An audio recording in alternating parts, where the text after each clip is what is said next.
Agar teori tadi tidak terasa mengawang, mari kita lihat implementasi nyatanya pada sebuah UMKM kuliner di Bandung bernama Warung Nasi Ampela.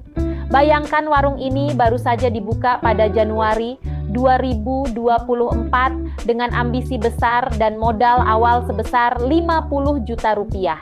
Mari kita ikuti catatan perjalanannya di bulan pertama.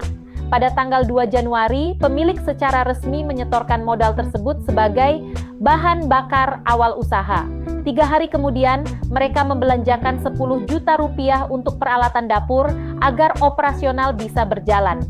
Namun, bisnis tidak selalu soal uang tunai.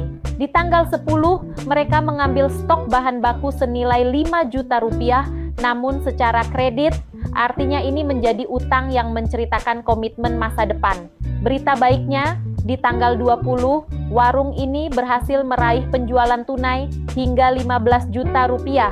Dan sebagai penutup bulan, mereka mulai melunasi sebagian utang bahan baku sebesar 2 juta rupiah. Melalui kasus sederhana ini, kita belajar bahwa akuntansi mencatat setiap helaan napas sebuah bisnis.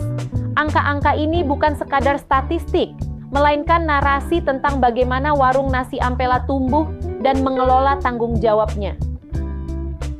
Setelah kita melihat catatan harian Warung Nasi Ampela, sekarang mari kita terjemahkan peristiwa-peristiwa tersebut ke dalam bahasa matematika akuntansi melalui rumus. Aset sama dengan liabilitas ditambah ekuitas. Rumus ini adalah timbangan yang tidak boleh miring sebelah. Pada tanggal 2 Januari, saat pemilik menyetor modal, timbangan kita bergerak naik secara seimbang. Kas bertambah 50 juta rupiah dan ekuitas juga bertambah 50 juta rupiah. Namun, perhatikan tanggal 5 Januari, saat membeli peralatan senilai 10 juta rupiah, timbangan hanya bergoyang di sisi aset saja. Kas keluar, tapi peralatan masuk. Tidak ada pengaruh ke sisi utang maupun modal. Berbeda dengan tanggal 10, saat bahan baku dibeli secara kredit, kita melihat aset bertambah 5 juta rupiah, namun diikuti dengan munculnya liabilitas atau utang senilai 5 juta rupiah. Keseimbangan tetap terjaga. Begitu juga saat kita meraih sukses di tanggal 20, kas bertambah 15 juta rupiah yang langsung memperkuat ekuitas atau kekayaan pemilik sebesar 15 juta rupiah. Dan akhirnya di tanggal 25, kita melunasi kewajiban, sehingga kas berkurang 2 juta rupiah, dan beban utang kita pun berkurang 2 juta rupiah. Melalui latihan ini, kita belajar bahwa tugas utama seorang akuntan adalah memastikan bahwa setiap helaan napas bisnis tetap terekam secara adil dan seimbang di kedua sisi timbangan. Sebagai penutup dari analisis transaksi Warung Nasi Ampela, mari kita lihat rangkuman perjalanannya dalam tabel saldo akhir ini. Tabel ini adalah potret kesehatan finansial yang kita bangun sepanjang bulan Januari. Perhatikan transformasi aset kita.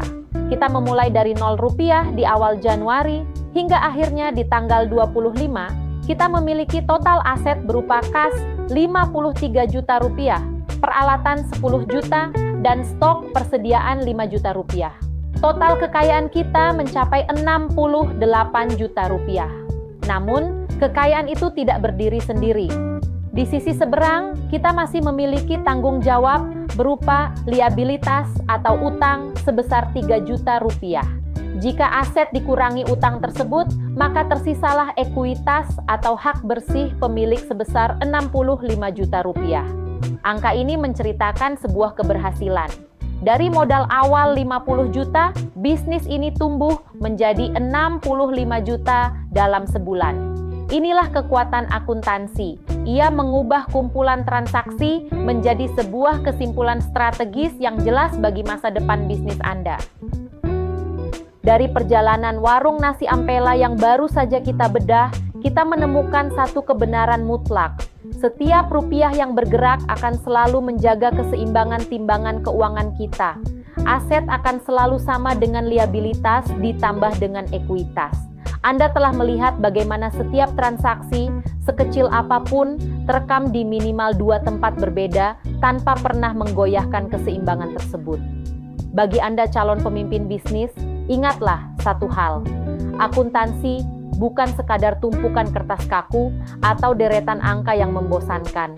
Ia adalah lensa yang menjernihkan pandangan Anda, menunjukkan berapa sisa kas yang tersedia, berapa beban utang yang harus segera diselesaikan, hingga seberapa besar laba yang benar-benar Anda kantongi. Singkatnya, angka-angka ini adalah bahasa yang membimbing Anda untuk berhenti menebak-nebak dan mulai mengambil keputusan bisnis yang paling tepat dan strategis.